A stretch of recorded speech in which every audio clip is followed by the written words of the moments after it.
अब सीट बंटवारे की बात अभी चल रही है और बड़े नेता सीट बंटवारे में लगे हुए हैं। किशनगंज जिला में भी बहुत से मसाइल हैं उर्दू के मामले में, उसको भी वो भी हल होगा।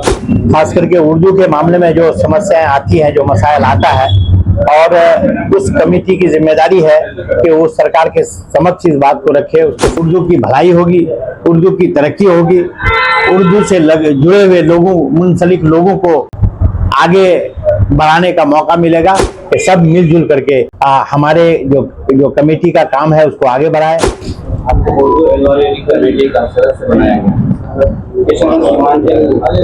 इससे क्या फायदा? सीमांचल क्या, पूरे बिहार के लोगों को, खास करके उर्दू के मामले में जो समस्याएं आती हैं, जो मसाइल आता है, और उस कमेटी की जिम्मेदारी है कि वो सरकार के समक्ष इस बात को रखे, उसके सामने इस बात को रखे और उसको हल करने की कोशिश करे। तो जहां पूरे बिहार के उर्दू का जो मसाइल है वो हल होगा, तो निश्चित रूप से किशनगंज जिला में भी बहुत से मसाइल हैं उर्दू के मामले में, उसको भी वो भी हल होगा। सर, आप पटना से आ रहे हैं, आगामी विधानसभा चुनाव को लेकर क्या कहना है? अब सीट बंटवारे की बात अभी चल रही है और बड़े नेता सीट बंटवारे में लगे हुए हैं, और जो हम लोगों का गठबंधन है सब मिलजुल करके इसको करने की कोशिश कर रहे हैं, और उम्मीद है कि दो एक दिन में क्लियर हो जाएगा, साफ हो जाएगा कि क्या हुआ है। एडवाइजरी कमेटी का आपको सदस्य बनाया गया, इससे किसानों के लोगों को क्या संदेश देते हैं? हम यही संदेश देना चाहेंगे कि सब मिलजुल करके, आज उर्दू बिहार का दूसरा राजभाषा है और ये दिन ब दिन मतलब फरामोश जो होते जा रहा है। हम लोग कोशिश करेंगे कि ये फरामोश नहीं हो, ये आगे बढ़े और उर्दू के मामले में जो मसाइल है वो हल होने की कोशिश हो। लोग उर्दू का भी इस्तेमाल करें, जहाँ हिंदी का इस्तेमाल करते हैं हम लोग करते हैं, इंग्लिश का करते हैं, उर्दू का बराबरी का दर्जा इस तरह से दिया गया है सरकार की तरफ से, और उसी तरह से हम लोग बराबरी को में ला करके इसको आगे बढ़ाने की कोशिश करें, यही हमारा मकसद है। आप जब से उर्दू एडवाइजरी के अध्यक्ष बने हैं, तब से लोगों के मन में एक सवाल है कि अब आगामी 2025 नौसद इलेक्शन के आ रहे हैं कि पार्टी को मजबूत करने का काम? पार्टी को तो मजबूत करने का काम लगातार हम शुरू से कर रहे हैं। अब आगे ये जिम्मेदारी दी गई है, इस जिम्मेदारी पर हम खड़ा उतरेंगे। हम यही उम्मीद करते हैं कि हम इस जिम्मेदारी में खड़ा उतरें और लोगों से यही आह्वान करेंगे, लोगों से यही गुजारिश करेंगे कि सब मिलजुल करके हमारे जो कमेटी का काम है उसको आगे बढ़ाए, हमारे सरकार का जो काम है उसको जन जन तक पहुंचाए, लोगों को फायदा पहुंचाए और उसका लाभ सब लोगों को मिले। हम यही कोशिश करेंगे और पार्टी को जो मजबूत करने का काम हम शुरू से भी किए हैं और अभी भी हमें करना है, ये हमारी जिम्मेदारी है। सबसे पहले तो आप लोगों का बहुत बहुत शुक्रिया कि माननीय मुख्यमंत्री श्री नीतीश कुमार जी ने हमें एडवाइजरी कमेटी, उर्दू के एडवाइजरी कमेटी का चेयरमैन बनाया है। मसावती कमेटी के सदर उन्होंने बनाया है हमें, और बुलंद भाई को इसका मेंबर बनाया गया है, और इसी जिला से जनाब मिसबाउद्दीन साहब को मेंबर बनाया गया है। इसके लिए आप लोग यहाँ आए, हम लोगों का स्वागत करने के लिए, माननीय मुख्यमंत्री श्री नीतीश कुमार जी का शुक्रिया अदा करने के लिए, इसके लिए मैं तमाम लोगों को धन्यवाद देता हूँ, सब लोगों का शुक्रिया अदा करता हूँ। और आप लोगों ने, हम आप लोगों के सामने जनाब बुलंद भाई ने तफसील से बातें रखी है कि ये कमेटी जो है 2015 के बाद इसमें चेयरमैन नहीं थे, मेंबरान नहीं थे, सिर्फ ऑफिस के सहारे से ये कमेटी चल रही थी, इसका काम हो रहा था। उसमें बहुत सा काम ऐसा है जो होना चाहिए था, नहीं हो सका है। खास करके उर्दू की तरक्की के लिए, उर्दू को बढ़ावा देने के लिए जो भी काम होता है वो यही कमेटी करती है, और इसी के जरिया से सरकार को सलाह दी जाती है कि हम उर्दू को बेहतर करने के लिए, उर्दू को मजबूत करने के लिए, उर्दू के लोगों को की हौसला अफजाई के लिए हम क्या क्या कर सकते हैं। ये सरकार को एडवाइस करती है, ये कमेटी मशवरा देती है, इसीलिए ये मशावरती कमेटी है और ये जिम्मेदारी हमको दी गई है और हमने ये कोशिश की है हमेशा कि जो जिम्मेदारी हमको दी जाती है हम कोशिश करते हैं कि उसमें खरा उतरने की कोशिश करते हैं, उसमें जो काम होता है उसको आगे बढ़ाने की हम कोशिश करते हैं। तो मैं समझता हूं कि जो कमेटी की जिम्मेदारी हमें दी गई है, चेयरमैन जो बनाया गया है बड़ी उम्मीद के साथ बनाया गया है, तो हम कोशिश करेंगे कि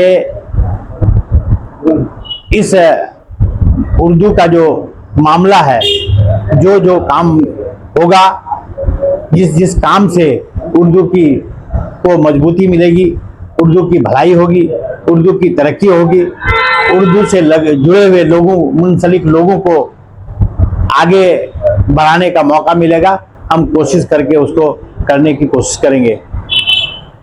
और मैं फिर से सभी लोगों का जो कई जगह से आए हैं, दूर दराज से आए हैं, स्वागत करने के लिए मैं सभी लोगों का दिल की गहराई से शुक्रिया अदा करता हूं, सभी लोगों को मुबारकबाद देता हूं और ख़ास करके किशन जिला के सभी लोगों को कि सभी लोगों ने साथ चलने की जो मुहिम चलाया था। हालांकि यहाँ पर पिछले इलेक्शन में खास करके हमारे माननीय मुख्यमंत्री जी के भरोसे में उतरने की कोशिश लोगों ने नहीं की थी, लेकिन उसके बाद भी माननीय मुख्यमंत्री श्री नीतीश कुमार जी लगातार 2020 से काम करते चले आ रहे हैं, उसी तरह काम कर रहे हैं जिस तरह से यहाँ पर कोई प्रतिनिधित्व उनका करता है और काम होता है, लेकिन प्रतिनिधित्व नहीं होने के बाद भी उन्होंने लगातार काम किया है। और इस बार भी आप देखे हैं कई लोगों को सरकार में जगह दी गई है। आज जनता दल यूनाइटेड के पिछले दिनों जनता दल यूनाइटेड से हमारे प्रहलाद सरकार जी को बनाया गया था, खाद्य आयोग का चेयरमैन बनाया गया था और इस बार हम लोगों को 3 आदमी को जगह दी गई है। उसके अलावा एनडीए गठबंधन से लोगों को जगह दिया गया है। सब मिलजुल करके हम लोग बिहार के लिए जहां काम करेंगे, अपने क्षेत्र के लिए, अपने किशनगंज के लिए जो जरूरत होगा हम लोग पूरा करने की कोशिश करेंगे। जो मसाइल होगा उसको सरकार के समक्ष, अपने नेता के समक्ष रखने की कोशिश करेंगे, विभाग के समक्ष रखने की कोशिश करेंगे और उसको हल करने की कोशिश करेंगे। उसमें सभी लोगों का ताउन बहुत जरूरी है। सब लोग अगर मिलजुल करके करेंगे तो जो समस्याएं, जो मसाइल उर्दू के मामले में या और दूसरे मामले में आती है वो मसाइल हल होने में पूरी मदद होगी।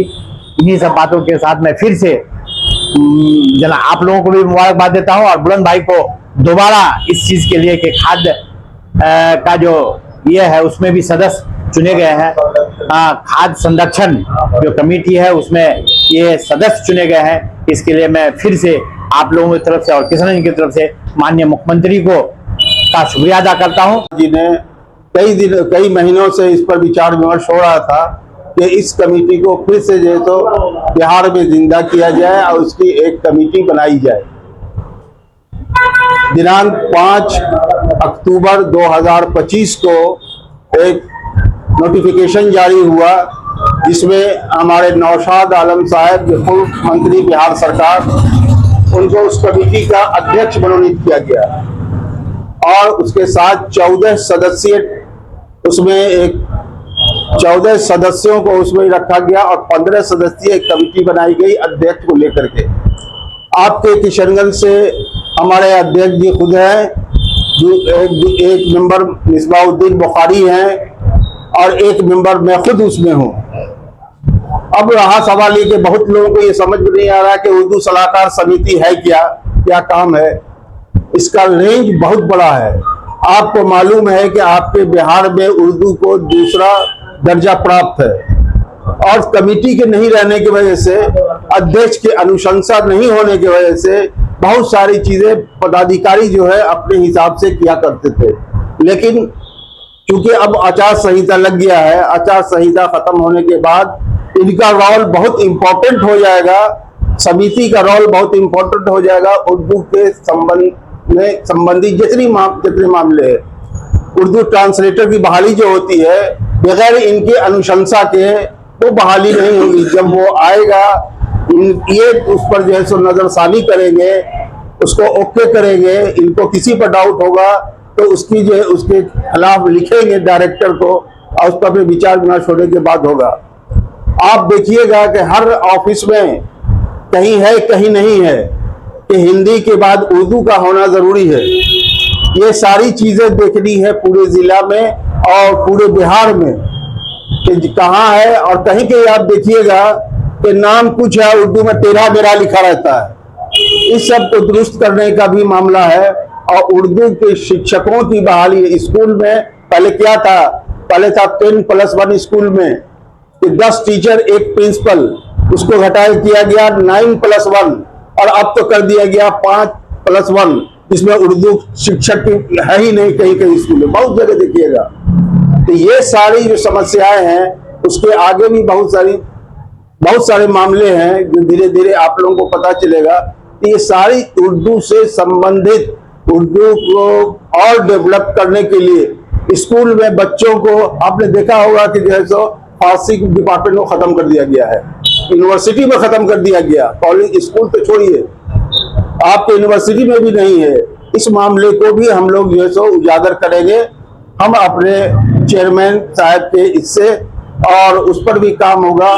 जो आपकी कौम, आपकी जबान, आपकी मादरी जबान उर्दू है, आपके बच्चे अगर घर में उर्दू नहीं सीखेंगे तो मजहबी किताब, कुरान शरीफ वगैरह की तालीम वो हासिल नहीं कर सकेंगे।